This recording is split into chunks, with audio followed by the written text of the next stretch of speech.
রোশনাই আজকের পর্বে শুরুতেই আপনারা দেখতে পাবেন আরণ্যকের মা বলছে, রোশনাই তোমার তো ভাগ্যটা খুব ভালো, তোমার তো আমাদের প্রতি কৃতজ্ঞ থাকা উচিত, তোমার জন্য আমরা এত একটা ভালো সম্বন্ধ দেখে এনেছি, এত বড় বাড়িতে বিয়ে হচ্ছে। এইদিকে সুরঙ্গমা বলে, এই ক্রেডিটটা কিন্তু আমারও, আমি ওদেরকে বলে বলে তারপর ওরা আমার কথায় রাজি হয়েছে রোশনাইকে বিয়ে করতে, না হলে ওরকম একটা বাড়িতে রোশনাইয়ের আবার বিয়ে হয় নাকি। এদিকে ছোটু বাদশাকে বলে, আচ্ছা বাদশা তুই গিয়ে আগে স্নানটা সেরে নে। বলে ছোটু হাসতে লাগে। বাদশা বলে, তুই ও মা তুমি হাসছো কেন, এতে হাসার কি আছে? তখন ছোটু বলে, না না আমি কেন হাসছি সেটা তুই বুঝবি না, আর তোর বুঝতেও হবে না, তুই গিয়ে স্নানটা সেরে নে। ওর গায়ে ছোঁয়া হলুদটাই কিন্তু রোশনাইয়ের গায়ে লেগেছে, ওর তো গায়ে হলুদ হয়ে গেছে, ও স্নানও সেরে নিয়েছে, এখন তুই যদি স্নানটা সেরে নিস তাহলে কিন্তু এই অনুষ্ঠান পর্বটা শেষ হচ্ছে, তোরও গায়ে হলুদ হয়ে গেছে। এই কথাটা শুনে গরিমা এবং বাকি সবাইরা অবাক হয়ে তাকিয়ে থাকে যে হ্যাঁ সত্যিই তো, আরণ্যকের গায়ে ছোঁয়া হলুদই তো রোশনাইয়ের গায়ে লেগেছে। তু বলে, নে নে এবার যা, গিয়ে স্নানটা সেরে নে তাড়াতাড়ি, ভালো করে সাবান ডলে ডলে গাটা কিন্তু ধুবি, তোর কিন্তু আজকে গায়ে হলুদ হয়ে গেছে। তখন আরণক বলে, কি যা তা বলছো ছোট?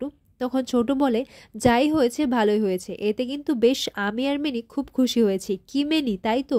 এরপর এইদিকে দেখা যায় যে জাহ্নবী যখন রোশনাইকে নিয়ে যায় তখন রোশনাই একদৃষ্টিতে আরণ্যকের দিকে তাকিয়ে থাকে এবং আরণ্যকও রোশনাইয়ের দিকে তাকিয়ে থাকে, আর এই তাদের দুজনকেই গরিমা খেয়াল করছিল। এই মুহূর্তে দেখা যায় যে সবাই এতদিন ধরে যেটার অপেক্ষা করছিল সেই দিনটা শেষমেশ চলে এসেছে, রোশনাইয়ের আজকে বিয়ে, আর তার জন্যই সবাই তৈরিও হয়ে গেছে। এইদিকে সুরঙ্গমা বলে, আমার যে কি রিল্যাক্স ফিল হচ্ছে সেটা আমি আপনাকে বলে বোঝাতে পারবো না, আর আমার মেয়ের উপর দিয়ে যতটা ধকল গেছে সেটা একমাত্র আমিই জানি। এরপর আরণ্যকের মা বলে, হ্যাঁ এই বিয়েটার জন্য আমরা অনেকটা অপেক্ষা করে আছি, এই মেয়েটা না আমাদের জীবনে ঝড়ের মতো আসে এবং এসেই সবকিছু একেবারে উলটপালট করে দেয়, বিশেষ করে আরণ্যক আর গরিমার জীবনটা। কিন্তু তাও ওদের কিচ্ছু করতে পারেনি, এত কিছু হওয়ার পরও একমাত্র গরিমা আর আরণ্যকের ভালোবাসাটা এখনও টিকে আছে। গমা বলে, আর ভালোবাসা, আমি আমার মেয়ের জায়গায় যদি আমি হতাম তাহলে এই বিয়েটা অনেক আগেই ভেঙে দিতাম, কিন্তু সে তো আমার মেয়ে যে এই বিয়েটা ভাঙেনি। এদিকে সুরঙ্গমা বলে, আচ্ছা আমার একটা কথা বলার আছে, আমার অবিনাশ ভাইয়ার কিন্তু বাবার শরীরটা এতটা স্টেবল নেই, যে কোনো সময় কি যে কোনো কিছু হতে পারে। এই মুহূর্তে দেখা যায় যে আরণ্য গিটার বাজিয়ে একটি গান ধরে, গানের মাধ্যমে বোঝা যায় যে আরণ্য কতটা কষ্টে আছে, আর এই গান শুনে রোশনাইয়ের চোখেও জল এসে যায়।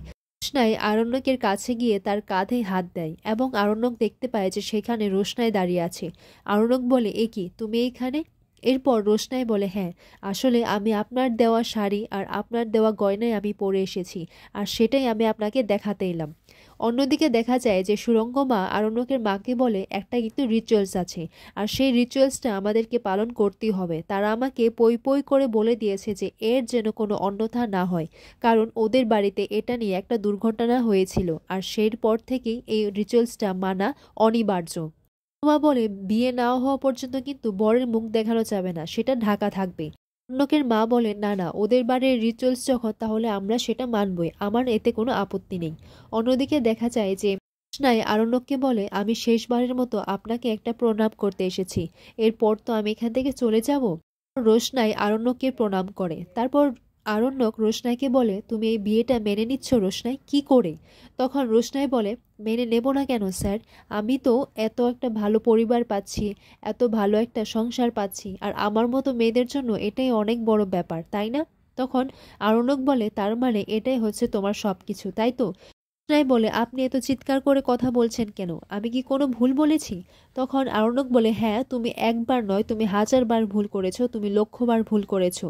রোশনাই বলে, আমি তো এখান থেকে চলে যাচ্ছি, তাহলে আপনার তো আর অসুবিধে হবে না, চিরকালের মতো এখান থেকে চলে যাচ্ছি, কিন্তু আপনার চোখে জল কেন? এরপর আরণ্যক বলে, তুমি তো আমাকে প্রণাম করতে এসেছিলে, প্রণাম করা হয়ে গেছে তো, এখন যাও, আমার চোখে জল কেন সেটা তোমাকে বুঝতে হবে না। রোশনাই বলে, হ্যাঁ সেটা বোঝার যোগ্যতা তো আমার নেই। আরণ্যক বলে, সেটা যখন জানোই তাহলে আবার জিজ্ঞাসা করছো কেন? অন্যদিকে দেখা যায় যে সুরঙ্গমা সেই রাজেশকে ফোন করে বলে যে কোথায় আছে। এরপর রাজেশ বলে, এই তো আমরা রাস্তায় আছি, এসে আমি সবটা সামলিয়ে নেব। এরপর সুরঙ্গমা নাটক করে দেখায় যে ও খুবই টেনশনে আছে। তখন আরণ্যকের মা গিয়ে জিজ্ঞাসা করে, সুরঙ্গমা কি হয়েছে, সব ঠিক আছে তো? তখন সুরঙ্গমা মিথ্যে কথা বলে, বলে যে অবিনাশের বাবা নাকি মারা গেছে, কিন্তু কাউকে বারণ করতে মানা করেছে, আর ওদেরকে যত তাড়াতাড়ি সম্ভব গাড়ি দিয়ে আবার বিয়ে হয়ে গেলেই পাঠাতে হবে। আরণ্যকের মা বলে, কিন্তু তা তো ঠিক আছে, কিন্তু আমার বড় যা, সে তো বিকেল থেকে বসে আছে বরণডালা নিয়ে, উনি যদি মুখ দেখতে চাই তাহলে? পর সুরঙ্গমা বলে, তুমি আটকাবে, তুমি ওদেরকে বোঝাবে যে এটা একটা রিচুয়ালস। আরণ্যকের মা বলে, সে তো আমি সামনে নেব, কিন্তু আপনি যদি একটু আমার পাশে থাকেন তাহলে ব্যাপারটা বোঝাতে একটু সহজ হবে। আর বাদশাকে আমি কি করে সামলাবো, ও তো এটাতে বাধা দেবে। সুরঙ্গমা বলে, আমাকে তো থাকতেই হবে, রোশনাই আর আরণ্যকের মধ্যে যে যোগসূত্রটা রয়েছে সেটা আমাকে দিয়ে। রোশনাইয়ের বিয়েতে কখন কি হবে, কোন রিচুয়ালসটা পালন করা হবে, সেটা সবটা আমি দেখব। অন্যদিকে দেখা যায় যে আরণ্যক রোশনাইয়ের উপর রাগারাগি করতে লাগে। রোশনাইকে বলে, আচ্ছা তুমি তো বললে যে তুমি আমার টাকাটা শোধ করে দেবে, কিন্তু কোথা থেকে শোধ করবে? তুমি তো আর টাকা রোজগারের পথেই যাবে না, তুমি তো তোমার ক্যারিয়ারে আর যাবেই না। কোথায় সেই সব কথা? তুমি তো বলেছিলে যে তোমার বাবাকে খুঁজে বের করবে, তোমার মায়ের অপমানের বদলা নেবে, আর তুমি তোমার নিজের পায়ে দাঁড়াবে। সেসব কথার কি হলো রোশনাই? এরপর রোশনাই বলে, তখন আমি ছেলে মানুষই করেছিলাম, আর যেই নেই তার জন্য আমি লড়াই করে কি করব? অর্ণব বলে, কিন্তু আমি তোমার সব কথা আমি বিশ্বাস করেছিলাম, তোমাকে বিশ্বাস করেছিলাম, আর আমি তো বোকা, আসলে তুমি একটা লোভী। তখন রোশনাই বলে, আপনি এতদিন এটা বুঝতে পারলেন স্যারজি? তখন আরণ্যক বলে, হ্যাঁ, কারণ আমি ভুল মানুষকে ভরসা করেছিলাম। রোশনাই বলে, ভরসা জিনিসটা খুবই দামি, যাকে তাকে ভরসা করবেন না স্যারজি। আমি তো এখান থেকে চলেই যাচ্ছি, আপনার সাথে আর কথা বাড়িয়ে লাভ নেই, আমি শুধু আপনাকে প্রণাম করতে এসেছিলাম। তখন আরণ্যক বলে, আচ্ছা তুমি যে বললে যে আমার সব টাকা শোধ করে দেবে, কি করে করবে তুমি? এরপর রোশনাই বলে, আমি আর কি করে করব স্যারজি, মেয়েদের তো কোনো নিজের কিছু থাকে না, আর যাই থাকে সব তো স্বামীদের জোরেই হয়। আমার তো আর সেই ক্ষমতা নেই আর আপনার টাকা শোধ করে দেওয়ার। আপনি আমার উপর অনেক ইনভেস্ট করেছেন, আমি না হয় আমার স্বামীর টাকা দিয়েই আপনার ঋণটা শোধ করে দেব। চিৎকার করে বলে, জাস্ট শাট আপ। এখানেই আজকের পর্বটি শেষ হয়।